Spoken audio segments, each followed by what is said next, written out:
For most of your life, you've been told a story so subtle, so persistent, that it has slowly shaped how you see yourself, your success, and your place in the world.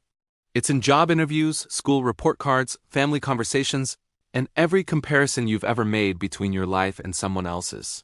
The story goes like this. Your salary reflects your value. The number on your paycheck becomes a scorecard, a measurement of worth, a quiet judgment on whether you're good enough, smart enough, driven enough. And without even realizing it, millions of people begin to measure themselves not by who they are, but by what they earn. But what if this belief, repeated for generations, is not only false but profoundly damaging? What if salary has never been about personal worth, and the story survives only because it benefits the people who control the system, not the people living inside it? Imagine someone lying awake at night, staring at the ceiling, wondering why their hard work isn't reflected in their paycheck. They compare themselves to friends, coworkers, strangers online. They feel behind, inadequate, invisible. They believe they are failing in life, not because their character is lacking, but because the number on their pay stub is smaller than they hoped. They are living inside a myth they didn't choose. A myth handed to them by a society obsessed with measurement. To see how deeply this myth infects us, rewind to the Industrial Revolution.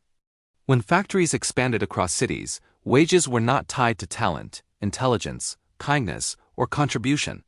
They were tied to bargaining power. Workers lined up by the thousands. Labor was cheap, people were replaceable. Your worth was whatever someone could get away with paying you. Children earned pennies, women earned half of what men earned. Immigrants even less. Did that mean they were worth less as human beings? Or just less powerful in a system built without them in mind? Now fast forward to the 20th century. As economies matured, wages rose for many people, not because their worth changed, but because unions negotiated collectively, governments passed worker protections, and companies needed talent in expanding industries. Salary grew because systems changed, not because individuals suddenly became more valuable. But the myth remained. You earn more because you are worth more. Then travel to today, where the gap widens once again. CEOs earn hundreds of times the salary of their employees. Teachers educate entire generations yet struggle financially.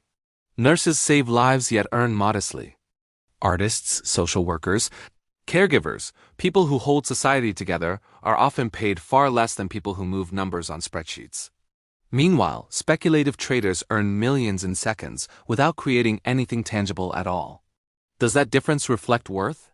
Or does it reflect power, structure, scarcity, and the invisible machinery of markets? The deeper truth is this: salary reflects leverage, not value. It reflects the supply of your skills, the bargaining power you hold, the industry you're in, the profit margins of your employer, and the biases of the society around you. It reflects geography, education access, timing, automation, and networks.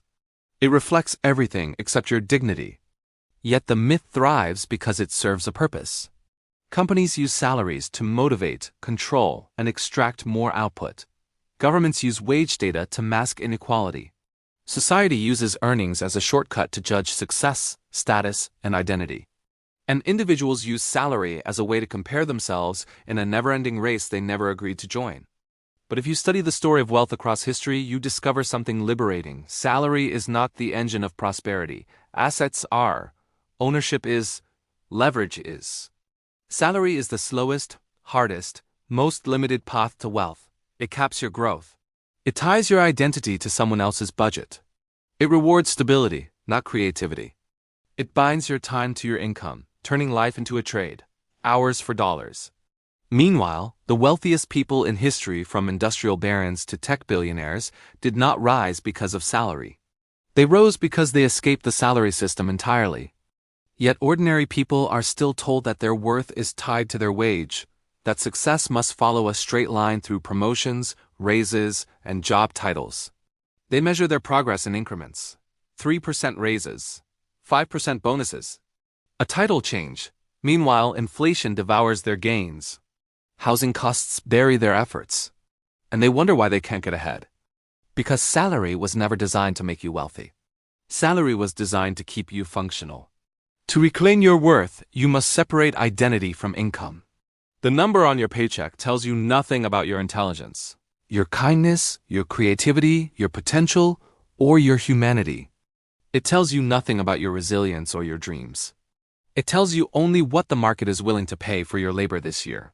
And if this episode reshaped how you see your value in a system that constantly tries to define it for you, consider subscribing to the Economic Rewind Vault, not for my sake, but for your clarity. Because clarity is armor. The more truths you uncover, the harder it becomes for society to assign worth on your behalf. In the next episode of Money Myths Rewind, we explore a belief that shapes every retirement plan, every savings account, and every investor's fear. The stock market always goes up.